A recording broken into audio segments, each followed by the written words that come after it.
Recife, 1943. Um telegrama chegou para uma jovem enfermeira chamada Elza Cansanção Medeiros. A mensagem era do Exército Brasileiro. Aberto voluntariado Enfermeiras Exército. Caso continue de pé seu oferecimento, retorne imediatamente. Elza leu o telegrama e pegou o primeiro transporte disponível para o Rio de Janeiro. Quando ela entrou no Ministério do Exército no dia seguinte, o general Souza Ferreira ficou olhando para ela sem acreditar. Poxa, você está com vontade mesmo, hein? Elza tinha chegado antes do telegrama. Ela foi a primeira voluntária do Corpo de Enfermeiras da Reserva do Exército Brasileiro. O corpo que foi criado porque o Exército precisava de enfermeiras. E porque a escola de enfermagem mais famosa do Brasil tinha dito não. Inscreve no canal agora, porque essa é só uma das histórias que o Brasil guardou no esquecimento. 13 de dezembro de 1943. O presidente Getúlio Vargas assinou o Decreto-Lei 6.097. Com esse decreto foi criado o quadro de enfermeiras da Reserva do Exército, o QERE. Era a primeira vez na história do Brasil que mulheres eram incorporadas de forma oficial às Forças Armadas. Não foi por generosidade, foi por necessidade. Os americanos pediram. As enfermeiras americanas estavam sobrecarregadas depois de anos de guerra, e havia um problema prático que ninguém tinha pensado antes. Se os soldados brasileiros chegassem feridos ao hospital e as enfermeiras fossem americanas, como iriam se comunicar? A barreira da língua podia custar vidas. Então o Exército precisava de enfermeiras brasileiras. Mas aí começou o problema. O Exército foi até a escola Ana Nery, a escola de enfermagem mais famosa e tradicional do Brasil. A diretora era Dona Laís Neto dos Reis, e o Exército fez uma proposta. Queria que as alunas da Ana Nery integrassem o corpo de enfermeiras da FEB. Dona Laís ouviu a proposta e disse não. O motivo era direto. O Exército estava oferecendo 420 mil réis de salário, valor que a diretora considerou insuficiente para suas alunas. A enfermeira de Ana Nery não se sujeitaria a ganhar os 420 mil réis então oferecidos. A escola mais conceituada do país recusou. E o Exército ficou sem seu principal pool de recrutamento. A solução foi abrir voluntariado.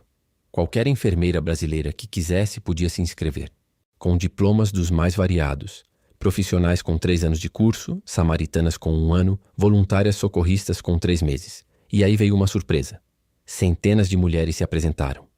As 67 enfermeiras que foram para a Itália não eram um grupo homogêneo. Tinham origens completamente diferentes. Havia filhas de generais, como Virgínia Portocarrero, filha do general Tito Portocarrero. Havia grandes acionistas, como Carmen Bebiano, uma das maiores acionistas da América Fabril. Havia descendentes de heróis militares, como Lúcia Osório, sobrinha neta do general Osório, patrono da cavalaria. E havia mulheres simples, sem conexões, que tinham lido o anúncio no jornal e se apresentado em sigilo, sem contar para a família. Virgínia Portocarrero descreveu o que sentia ao se alistar. Sonhava em ser militar. Queria ser homem, ser militar. Não havia colégio militar para menina. Fui para o Pedro II, mas minha vontade era ser militar. E então o Exército abriu essa porta. Uma porta estreita, mal remunerada, cheia de incertezas, e centenas de mulheres entraram correndo. Para entrar no QERE, não bastava se voluntariar. Era preciso completar o curso de emergência de enfermeiras da Reserva do Exército, o CERE. Uma das enfermeiras descreveu a rotina. Amanhecíamos no Hospital Central do Exército até 12 horas. Pegávamos um ônibus, almoçávamos rápido e às 13 horas começavam as aulas teóricas. Depois íamos para a Escola de Educação Física na URCA. Só éramos liberadas às 6 horas da noite. Teoria de manhã. Prática à tarde. Educação física no fim do dia. Treinamento militar intensivo. Para mulheres que nunca tinham posto um fardamento na vida, que foram de civis a enfermeiras militares em semanas.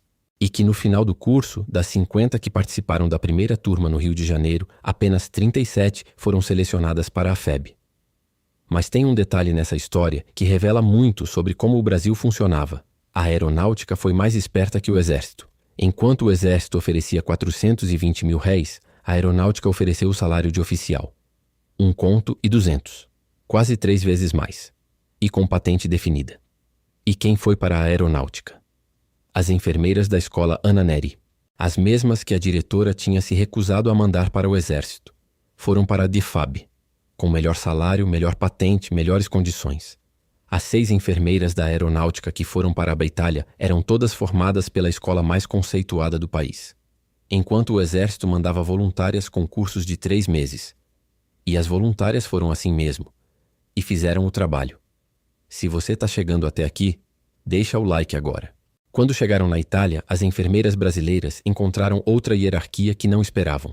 As enfermeiras americanas tinham patentes de major ou capitão. As brasileiras tinham chegado sem patente definida. O general Mascarenhas de Moraes resolveu o problema na hora. Deu a todas a patente de tenente, porque as americanas eram militares oficiais, e as brasileiras precisavam de posto equivalente para trabalhar nos mesmos hospitais. Foi uma promoção improvisada num campo de batalha italiano, pelo mesmo exército que meses antes tinha oferecido 420 mil réis.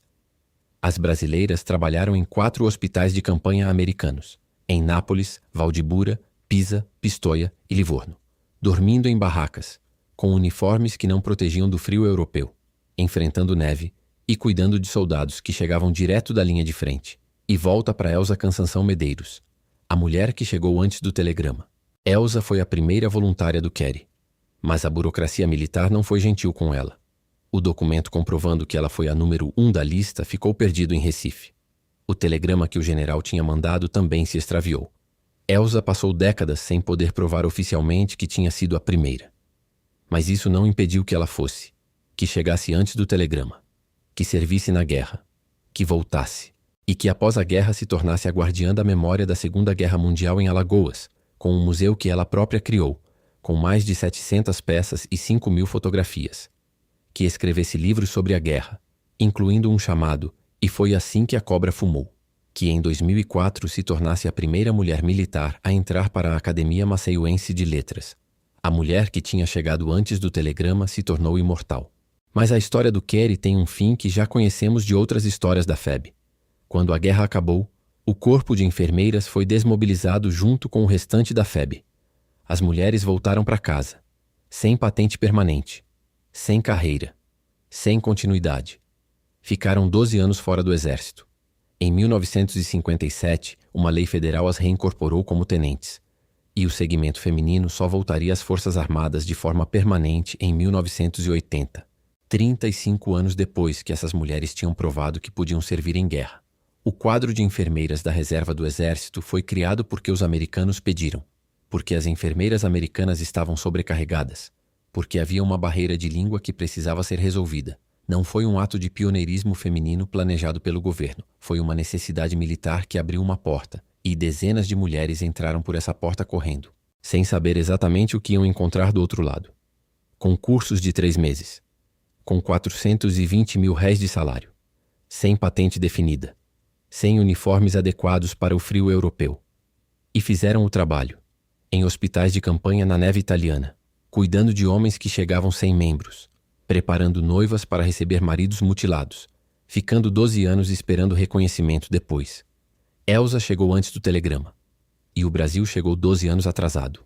Clica no próximo vídeo porque tem mais uma história dessa que o Brasil esqueceu de contar.